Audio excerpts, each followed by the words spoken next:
Você não acha que elevar a pontuação da CNH para 40 pontos pode comprometer a segurança no trânsito?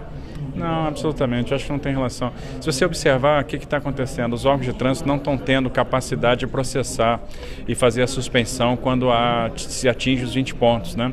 A maioria das infrações são infrações bestas, são infrações muito leves. Então, no final das contas, é burocracia.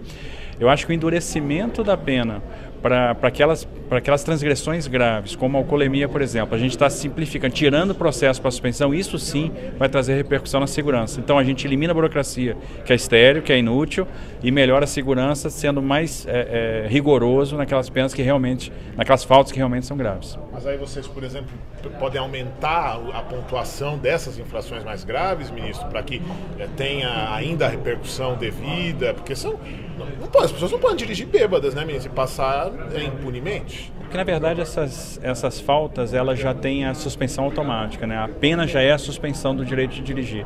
Então, o que a gente está fazendo? Diminuindo a quantidade de processo para que essa suspensão ela se dê de forma mais automática, de forma mais rápida, mais célere.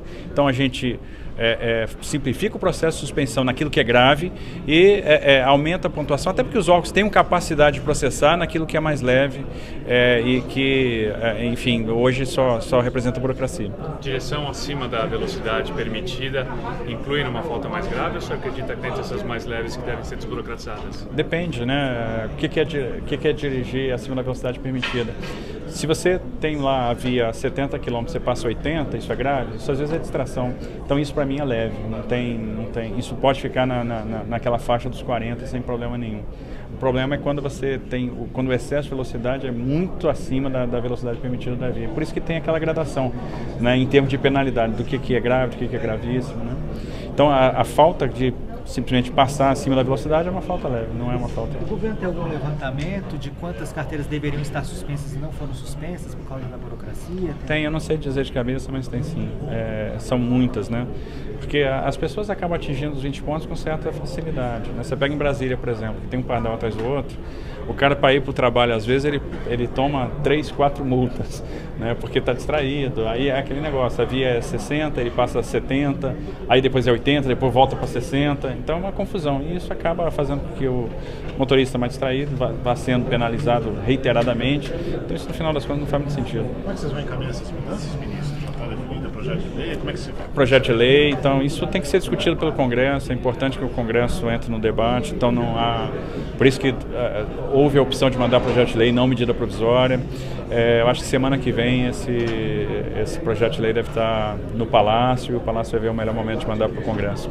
Isso, o senhor mencionou que deve relicitar, quando vencer o prazo, a nova Dutra. O governador João Dória, não sei se o senhor acompanhou o discurso dele, falou que ele pretende fazer renovações, ou seja, não vai submeter novos processos, novas outorgas. O governo federal pensa diferente, vai colocar no mercado, vai colocar à disposição dos players? Sim. Observe que a gente está falando da primeira etapa de concessões de rodovias federais. Isso aconteceu na década de 90. Da década de 90 para cá, a gente trilhou uma curva de aprendizado. A gente aprendeu muito no que diz respeito a concessões de rodovias. O que acontece nessas concessões da primeira etapa hoje?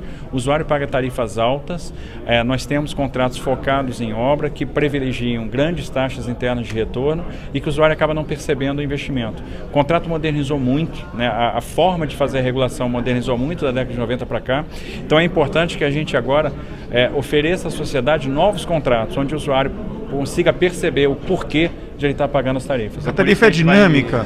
Relicitar. Tarefa dinâmica é uma das questões, vai ser agregada no modelo agora para gerar incentivo, né? Qual é o incentivo? Ou seja, tem uma obrigação de duplicar.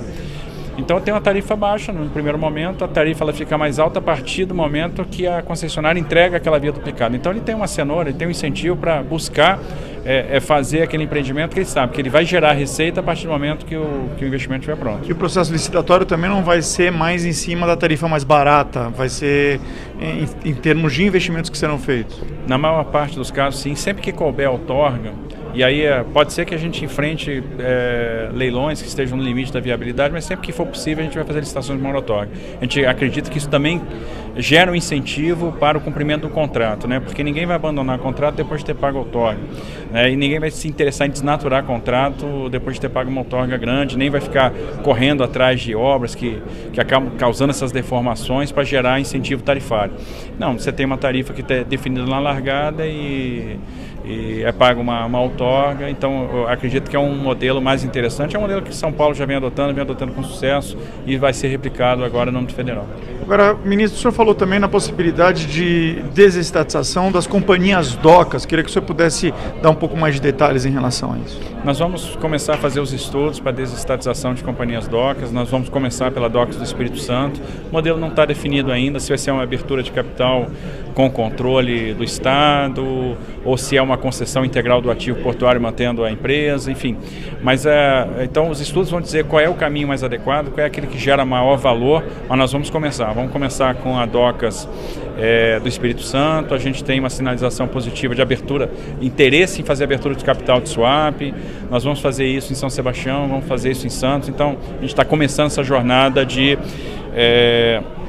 tem por objetivo agregar a iniciativa privada na gestão portuária brasileira. Certo, obrigado. Muito obrigado.